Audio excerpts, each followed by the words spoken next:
Ceci est un livre audio autogénéré par Google. Première partie. Entrée dans le modèle.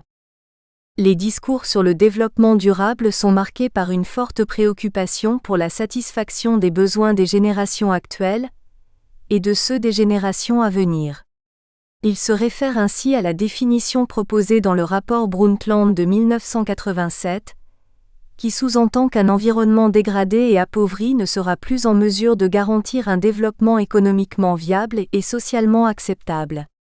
La protection de l'environnement n'est donc plus considérée comme un obstacle au développement, mais au contraire comme une condition nécessaire à sa durabilité. Plusieurs types de modélisation visent à rendre intelligible la notion complexe de développement durable. Certaines le font reposer sur 3 piliers: écologico-environnemental, économique, social, d'autres prennent la forme de 3 sphères. Dans ce cas, les conditions du développement durable devraient être réunies à la croisée de celles-ci. La gouvernance pourrait constituer un 4e pilier ou une 4e sphère englobant les autres. Elle est une des conditions de la mise en œuvre du développement durable. L'émergence d'un modèle, contexte et concept. Patrick Matagne. Tandis que l'humanité, pour la première fois dans son histoire, peut embrasser d'un seul regard la Terre vue depuis l'espace, le rapport du Club de Rome donne l'alerte sur son état. Nous sommes alors au début des années 1970, précisément au moment où l'empreinte écologique de l'humanité devient telle qu'une autre planète serait nécessaire pour continuer à se développer ainsi. La pression sans cesse croissante sur les écosystèmes devient insupportable. Les enjeux du développement durable sont de rendre cette pression viable, de concevoir un modèle qui puisse répondre aux besoins actuels sans compromettre ceux des générations futures. L'analyse de la définition du DIXECO de l'environnement permet de présenter les multiples dimensions du développement durable et les contextes dans lesquels ce modèle complexe s'est structuré. La notion de développement durable ou soutenable repose sur la prise de conscience des effets pervers de certains modes de développement sur l'environnement. Rapport Brundtland 1987. Son objectif 2 est de concilier le développement économique et social des populations avec la protection de l'environnement, dans une perspective de long terme. Sa principale caractéristique 2 est d'intégrer la variable du temps. Le développement durable d'aujourd'hui doit permettre celui de demain. On retrouve ici le principe du droit des générations futures, notamment en matière d'accès aux ressources. Le développement durable implique aussi la recherche d'objectifs qualitatifs et non plus seulement quantitatifs.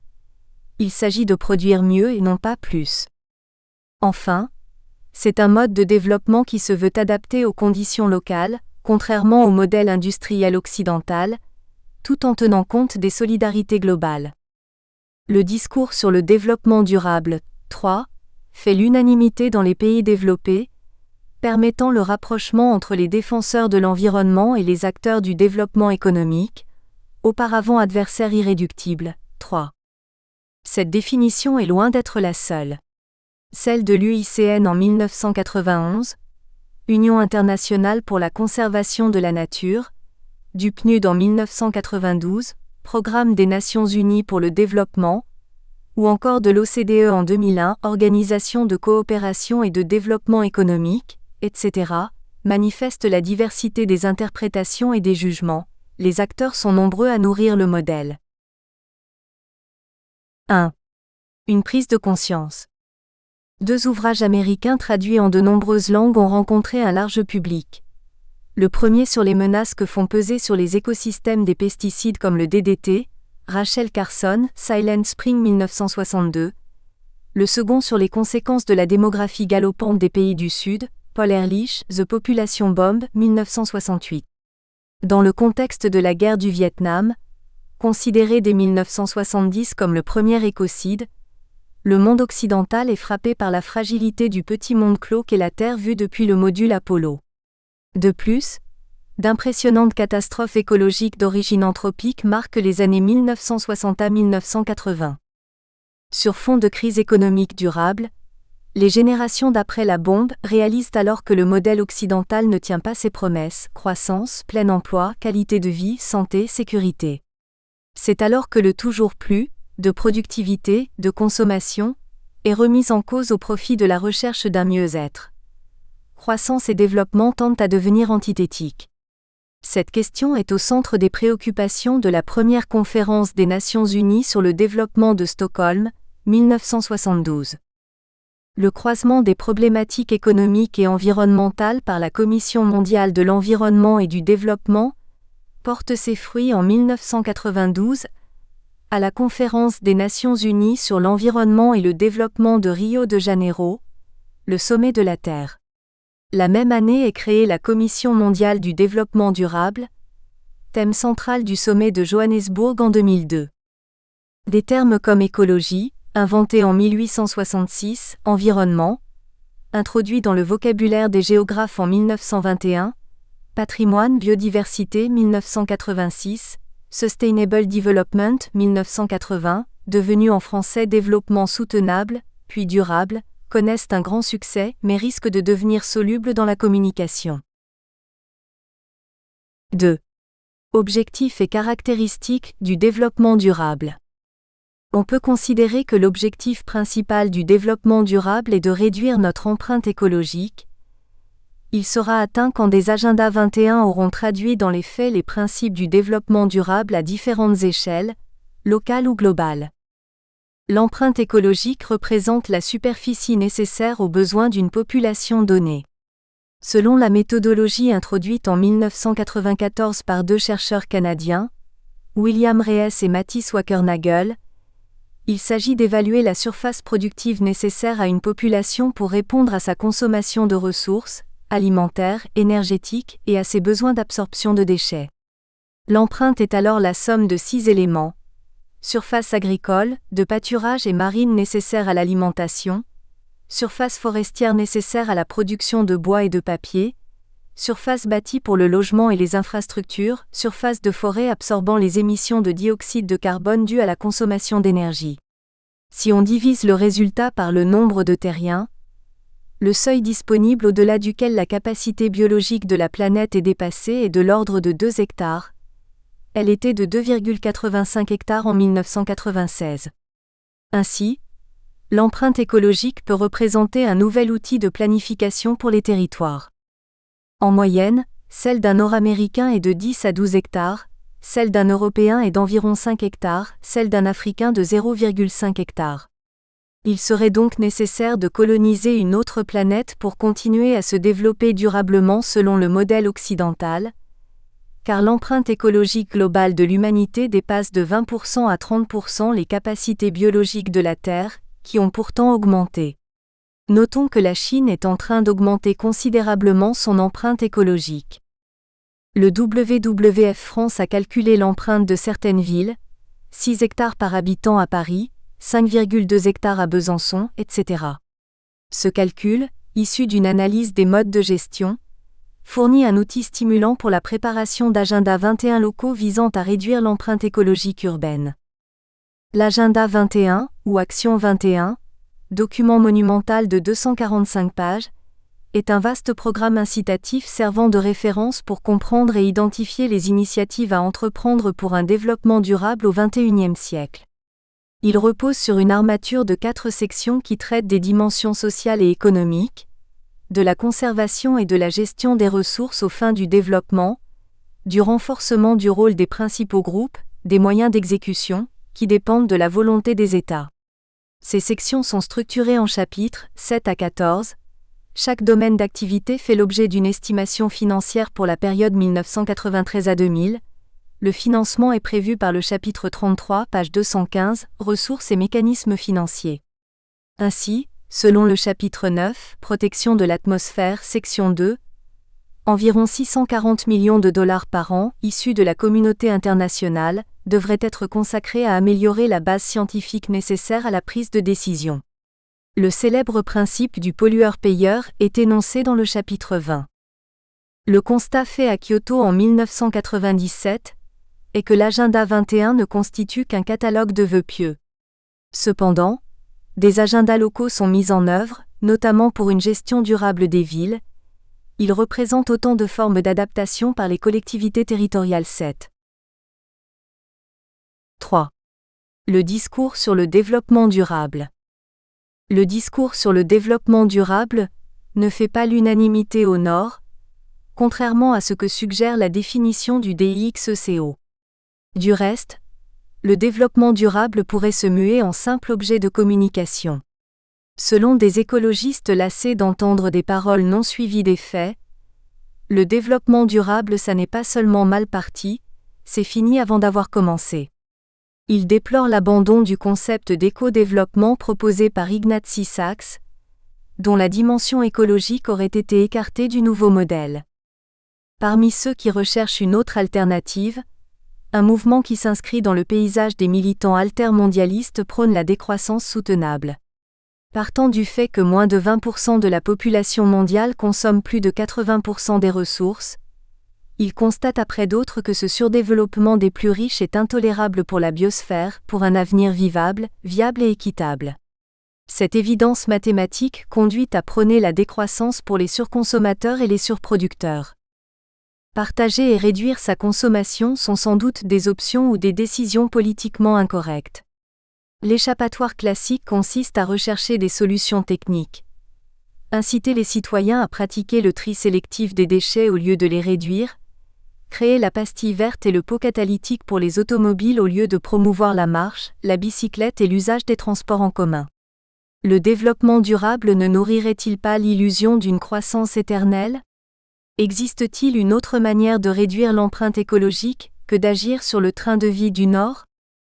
La décroissance soutenable voulue et désirée, passant par la réduction de la consommation et de la production dans un cadre démocratique et humaniste, impose une sortie de l'économisme et d'exister dans toutes nos dimensions, politiques, philosophiques, culturelles, etc. Ces questions ont été posées par les Assises pour un développement durable et désirable de Lille, 25 au 28 juin 2003. L'ambition était de clarifier le modèle et de le rendre opérationnel, pour favoriser le passage à l'acte. La stratégie employée pour conjuguer durable et désirable consistait à mêler ateliers, conférences et tables rondes, visites sur site et temps festifs grand public, pour donner à voir et à comprendre. Conclusion. Comme la flèche de Zénon qui file droit vers sa cible, le développement durable semble avoir un objectif clair, réduire l'empreinte écologique de l'humanité pour lui permettre de se développer durablement. Cependant la cible, l'objectif, semble s'éloigner au fur et à mesure qu'on s'en approche, tant les difficultés sont grandes pour réunir les conditions nécessaires à la réalisation du développement durable. À l'évidence, les organisateurs et les acteurs présents à Lille se sont vivement préoccupés du risque bien réel de se couper des citoyens dits de base. La mise en place d'agendas 21 locaux passe en effet par la promotion de la démocratie locale, par l'expérimentation de nouvelles formes de gouvernance. Développement durable ou adaptabilité durable. De la nécessité d'une éthique évolutionniste. Patrick Blandin.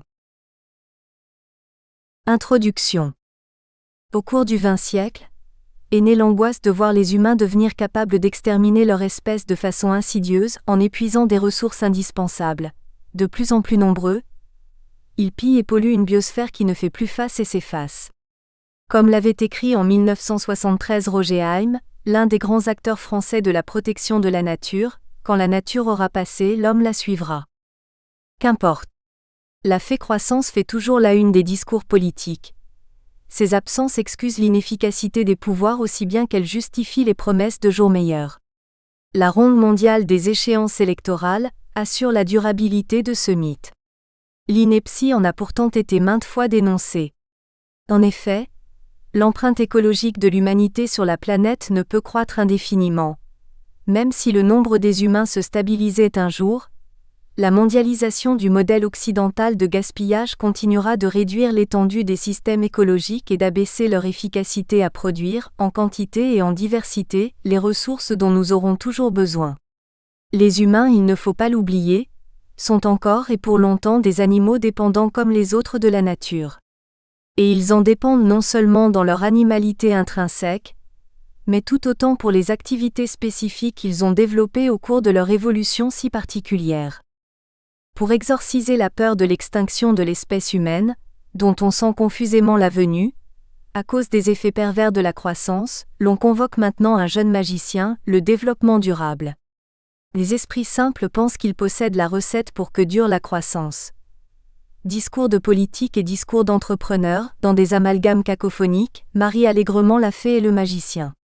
Ne faut-il pas se demander si les incantations actuelles au développement durable ne sont pas purs procédés de marketing politico-économique, visant à faire croire que tout va changer alors que les tenants des pouvoirs n'imaginent rien d'autre que la poursuite d'une situation qui leur est favorable? Le développement durable ne serait-il qu'un leurre? Il faut revenir aux sources. Je montrerai que l'idée de développement durable trouve des origines, sinon son origine, dans le mouvement international pour la protection de la nature. La question des relations homme-nature est donc au cœur du concept. Mais de quelle nature parlons-nous? Comme chez les espèces, des paradigmes s'éteignent et d'autres apparaissent. J'évoquerai les bouleversements profonds qui se sont produits en quelques décennies dans notre compréhension de la nature. Nous ne pouvons plus penser la nature et l'homme comme avant, et nous devons penser notre avenir commun différemment. Ne faut-il pas alors une nouvelle éthique? 1. De la protection de la nature au développement durable, quelques repères. Le 2 juin 1923, à l'issue du premier congrès international pour la protection de la nature qui se tenait au Muséum, à Paris, le professeur Louis Mangin évoquait dans l'allocution de clôture la nécessité de protéger la nature. Il affirmait qu'il s'agissait de concilier sa sauvegarde avec les transformations économiques qui s'imposent. Et il dénonçait la destruction désastreuse, même au simple point de vue pratique, d'incalculables richesses dont l'exploitation prudente devrait assurer la perpétuité. Mangin 1925. 25 ans plus tard, le 5 octobre 1948, l'Union internationale pour la protection de la nature, UIPN, voyait le jour à Fontainebleau et déclarait, dans le préambule de sa constitution, UIPN 1948, on peut entendre par protection de la nature la sauvegarde de l'ensemble du monde vivant, milieu naturel de l'homme. Cet ensemble renferme les ressources naturelles renouvelables de la Terre, facteur primordial de toute civilisation. L'appauvrissement progressif des ressources naturelles entraîne déjà un abaissement des conditions de vie de l'humanité. Leur renouvellement ne pouvant pas suivre la cadence des destructions, le moment est venu de convaincre l'homme de l'étroite dépendance dans laquelle il se trouve à leur égard. Si l'on veut arrêter cette évolution redoutable, il faut que l'homme se pénètre de la nécessité de protéger et même de régénérer ses ressources et de ne les consommer qu'avec ménagement, de manière à garantir la prospérité du monde et sa paix future. Nature conservée, prospérité et paix garantie. Les trois piliers environnemental, économique, sociologique, du développement durable étaient ainsi ébauchés. 20 ans plus tard, du 4 au 13 septembre 1968, l'UNESCO organisait à Paris la conférence intergouvernementale d'experts sur les bases scientifiques pour l'utilisation rationnelle et la conservation des ressources de la biosphère, dite Conférence de la biosphère, préparée notamment avec la collaboration de l'UIPN, devenue l'UICN, C pour conservation.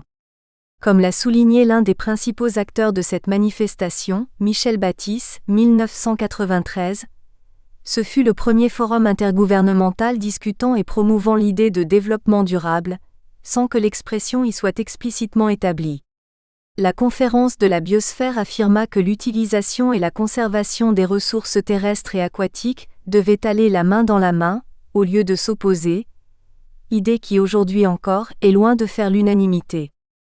En 1980, l'UICN publiait avec le soutien du Programme des Nations Unies pour l'environnement et du World Wildlife Fund un document intitulé « Stratégie mondiale de la conservation » UICN, PNUE, WWF, 1980. Issu d'un processus engagé en 1975, ce document fut le fruit d'une longue et difficile confrontation entre une vision de la conservation de la nature ressentant le développement comme un ennemi, et une vision du développement allant jusqu'à considérer la conservation de la nature comme un obstacle au progrès, Holgate, 1999. Mais cette confrontation, en obligeant les points de vue à se rapprocher, a donné enfin une véritable consistance au concept de développement durable. La stratégie mondiale de la conservation a en effet pour sous-titre la conservation des ressources vivantes au service du développement durable. C'est vraisemblablement la première fois qu'apparaissait l'expression « développement durable » dans un document produit par des organisations internationales. Il n'est pas neutre que ce soit sous la plume de l'UICN, organisation dédiée à la conservation de la nature, née d'un lent processus international dont les premiers jalons significatifs datent du tout début du XXe siècle, Aldgate, 1999. L'avant-propos de la stratégie mondiale de la conservation pose d'emblée l'enjeu, déjà présent dans le discours de Louis Mangin et dans le préambule de l'UIPN. L'humanité, dans sa volonté de réaliser son développement économique et dans sa quête des richesses naturelles, doit accepter la réalité de la limitation des ressources et de la capacité de charge des écosystèmes, et tenir compte des besoins des générations futures. Tel est le message de la conservation. Car si l'objectif du développement est la prospérité économique et sociale, celui de la conservation est le maintien de la capacité de la Terre d'assurer aussi bien le développement durable de l'humanité que la pérennité de toute vie. Casas, Tolba et Loudon, 1980. La stratégie définit le développement comme la modification de la biosphère et l'emploi des ressources humaines, financières, vivantes et non vivantes pour satisfaire aux besoins des hommes et améliorer la qualité de leur vie, et la conservation comme la gestion de l'utilisation par l'homme de la biosphère de manière que les générations actuelles tirent le maximum d'avantages des ressources vivantes tout en assurant leur pérennité pour pouvoir satisfaire aux besoins et aux aspirations des générations futures. UICN, PNUE, WWF, 1980. L'UICN, fondée pour servir la cause de la protection de la nature au plan international, peut donc revendiquer la mise en forme du concept de développement durable, dont on pense souvent qu'elle est due au rapport de la Commission mondiale sur l'environnement et le développement, publié en 1987. Au travers des définitions du développement et de la conservation, l'UICN a mis en exergue une contradiction fondamentale. Envisager la pérennité du développement, c'est admettre la possibilité de modifier indéfiniment la biosphère. Dire que cette pérennité dépend de la conservation des ressources vivantes aujourd'hui existantes, c'est en quelque sorte affirmer que le changement n'est possible que par le non-changement. On voit combien notre vision de la nature doit influencer notre conception du développement, or cette vision change. 2. L'idéologie de la nature vierge et de l'équilibre de la nature. Concevoir la nature comme un ensemble où chaque espèce joue un rôle précis contribuant au fonctionnement harmonieux de l'ensemble. L'on pourrait analyser longuement les racines philosophiques et religieuses de cette vision. L'idée que la nature vierge, non encore défigurée par les activités humaines, révèle la création dans toute sa splendeur a de fait influencé profondément certains pionniers de la protection de la nature aux États-Unis, tandis que d'autres pensaient déjà en termes de ressources renouvelables, Larrer, 1997, Aldgate, 1999. Je me limiterai ici à souligner que le concept d'équilibre de la nature, The Balance of Nature des Anglo-Saxons, a profondément marqué à la fois la pensée des protecteurs de la nature et les théories écologiques qui se sont développées au cours du XXe siècle. Un événement symptomatique fut la tenue à Lake Success, USA, en 1949, de la première conférence technique de l'UIPN. Conformément aux orientations fixées lors de la création de l'Union l'année précédente, une large part fut faite à l'écologie, considérée comme une science indispensable à la protection de la nature. Le concept d'équilibre de la nature y fut très présent, au travers de communications consacrées par exemple aux répercussions des entreprises d'aménagement planifiées sur cet équilibre, aux effets possibles du DDT et plus largement, aux dangers que l'emploi des insecticides modernes, des substances antiparasitaires et des phytormones pourrait représenter pour l'équilibre biologique de la nature, UIPN 1950. Un texte publié en 1949 par Jean-Paul Arroy, secrétaire général de l'UIPN, pour préparer la conférence de Lake Success, est révélateur d'une pensée imprégnée par une vision de l'homme comme perturbateur des équilibres naturels. Pour protéger efficacement les associations naturelles qui lui sont utiles, l'homme doit les avoir préalablement soigneusement étudiées. Mais pour pouvoir étudier ces associations dans les meilleures conditions, j'oserais dire à l'état de corps pur, il doit préalablement les avoir protégées, c'est-à-dire les avoir, dans des aires appropriées et suffisamment vastes, soustraites aux influences perturbatrices d'origine humaine qui masquent et déforment les réactions fondamentales que le chercheur tente d'observer et de classer en loi. En arrière-plan, on perçoit l'influence de ce que l'on peut appeler l'idéologie de la nature vierge, qui fait de l'homme en quelque sorte un élément anormal de la planète, qu'il perturbe et modifie, l'éloignant de sa pureté originelle. Dans ce contexte, l'on voit que le projet conservationniste peut avoir une dimension fixiste en valorisant la situation actuelle, voire une situation antérieure qui aurait été meilleure, la nature étant précédemment davantage vierge et pure et à laquelle il faudrait revenir. À la fin des années 1940, on ne parlait pas encore d'écosystème, bien que le terme ait été créé quelques années auparavant. Mais ce concept va prendre toute sa place au cours de la décennie suivante, notamment grâce à l'écologiste américain Eugene P. Odum, 1953. Il va être consolidé par la cybernétique, avec l'idée d'équilibre régulé par des mécanismes de feedback, puis par la thermodynamique qui introduira la notion d'équilibre dynamique entretenu par un flux d'énergie. Le développement d'une solide armature théorique va ainsi renforcer l'idéologie de l'équilibre de la nature. Et l'homme va être tenu à l'écart des écosystèmes, ce qu'annonce déjà le texte de Jean-Paul Arroy, symptomatique d'une conception dualiste. Situé en dehors de la nature, l'homme l'analyse en vue d'en comprendre les mécanismes dans des situations qu'il ne perturbe pas. Ce dualisme imprègne la pensée et le comportement des Occidentaux depuis des siècles. Bacon et Descartes, tout particulièrement, en ont construit les bases philosophiques. Ils fondent la démarche de maîtrise de la nature qui caractérise si profondément la civilisation occidentale, laquelle lui voit aussi des justifications dans ses sources judéo-chrétiennes. On retrouve cette mise à l'extérieur de l'homme chez E.P. Odum, 1997, qui propose le modèle hôte-parasite pour définir les relations des humains avec la biosphère. En parasite prudent d'une biosphère épuisable, l'humanité assurerait à celle-ci un service d'entretien censé en assurer la pérennité.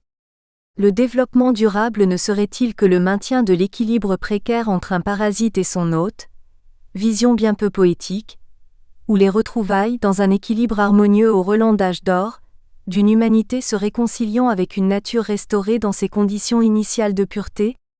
Pourtant, depuis Lamarck, on devrait avoir compris que les êtres vivants peuvent se transformer.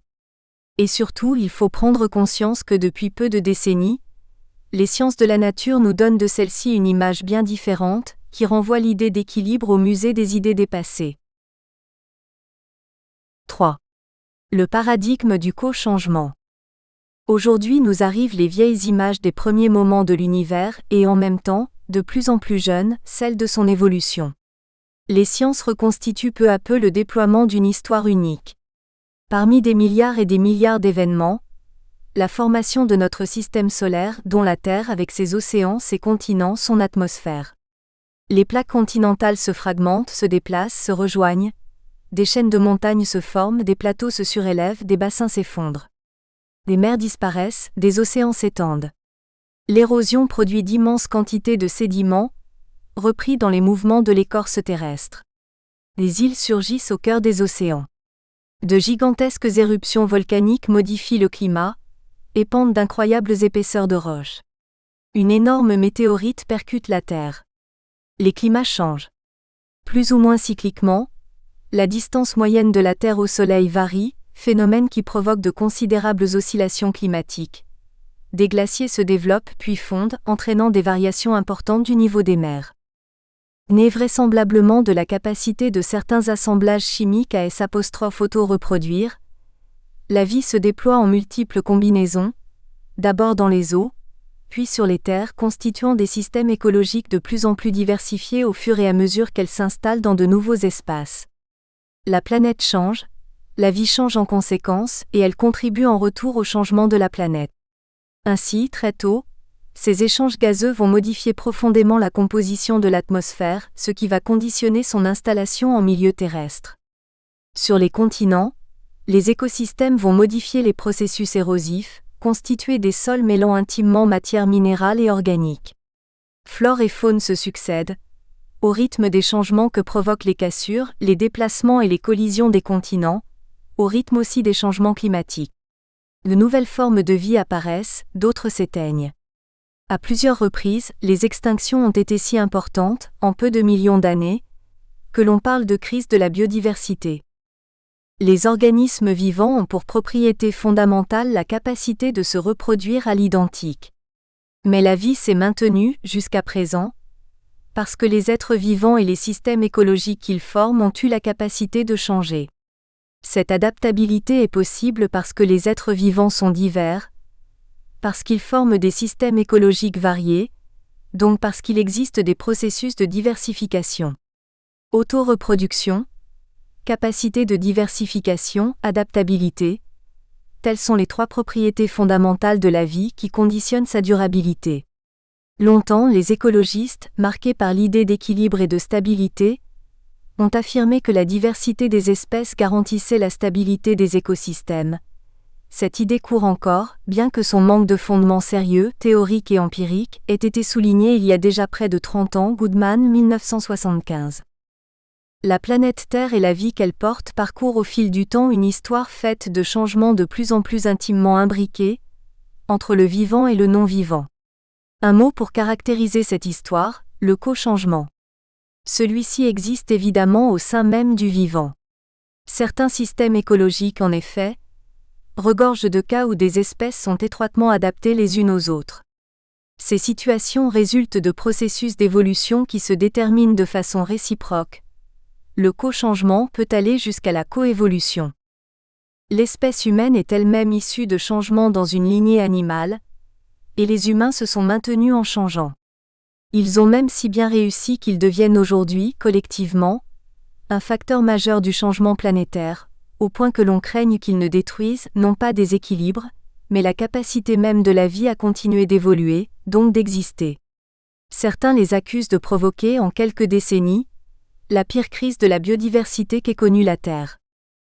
Ainsi, l'idée d'équilibre de la nature ne tient pas, sauf pour évoquer des états qui ne sont que transitoires au regard de l'histoire de la vie. Ceci remet en cause radicalement cette vision dramatisante de la relation homme-nature selon laquelle les humains détruiraient les équilibres naturels. Sans justifier pour autant toute action destructrice, il est sans doute plus dramatique encore de réduire l'adaptabilité de la biosphère. La bonne question aujourd'hui est alors de savoir si le potentiel d'évolution du vivant dépend directement de la diversité des gènes, des espèces et des écosystèmes. Question qui en cache une autre: chaque gène, chaque espèce, chaque écosystème sont-ils indispensables? Objectivement, la communauté scientifique est divisée pour des raisons probablement plus idéologiques que rationnelles, Blandin 2004.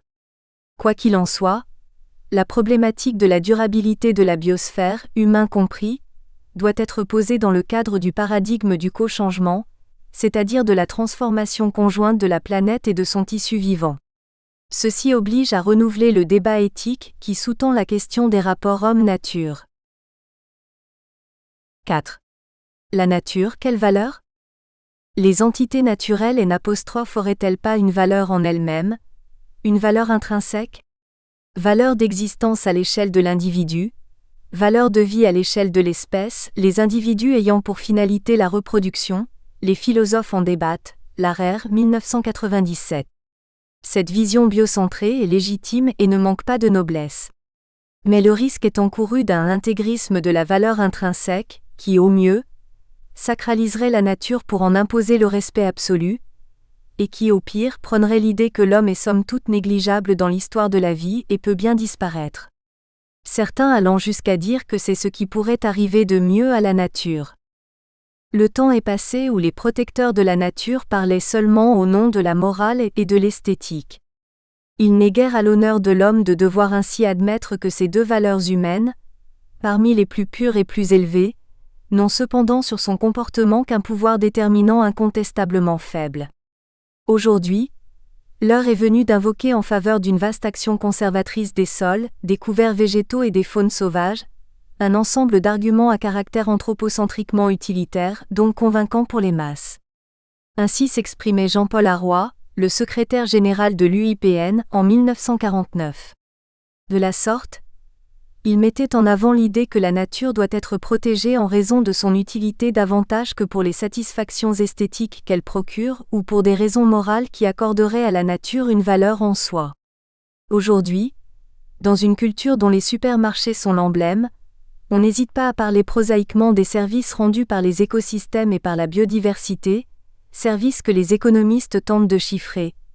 Épuration des eaux par les zones humides, protection des sols par les forêts, production de ressources pharmacologiques, puits de carbone pour lutter contre l'effet de serre, etc. Cette vision est également légitime, mais son utilitarisme non dénué de mercantilisme, pensons à la volonté de certains de breveter des éléments de la diversité biologique, n'est pas enthousiasmant. Certes, on peut aussi accorder à la nature une valeur d'épanouissement de l'être humain. Elle stimule la curiosité, inspire les artistes, apporte des satisfactions esthétiques, favorise la contemplation et nourrit la spiritualité. Source d'émotions contrastées, de la peur à l'émerveillement, elle contribue à la formation de la personnalité. Il s'agit tout autant d'une vision anthropocentrée qui, au-delà d'un utilitarisme rudimentaire, souligne l'utilité profonde pour l'être humain, de rapport à la nature que d'aucuns jugent futile. On comprend que l'éthique biocentrique puisse fonder un conservationnisme radical, poussant l'homme à s'interdire de pénétrer dans certains espaces, voire à s'en retirer. De fait, les situations ne manquent pas où les protecteurs de la nature ont fait évacuer des humains de zones où il était décidé de protéger intégralement la nature. À l'inverse, on comprend que l'éthique anthropocentrique puisse fonder une transformation radicale de la nature, pour n'en faire que la prestataire des services jugés à un moment de notre histoire utile. Flore et faune sauvage sont alors cantonnés dans des espaces résiduels que de bonnes raisons d'utilité publique. Nous espérons que vous avez apprécié cet aperçu. Pour continuer à écouter ce livre audio sur Google Play Livres, utilisez le lien dans la description de la vidéo.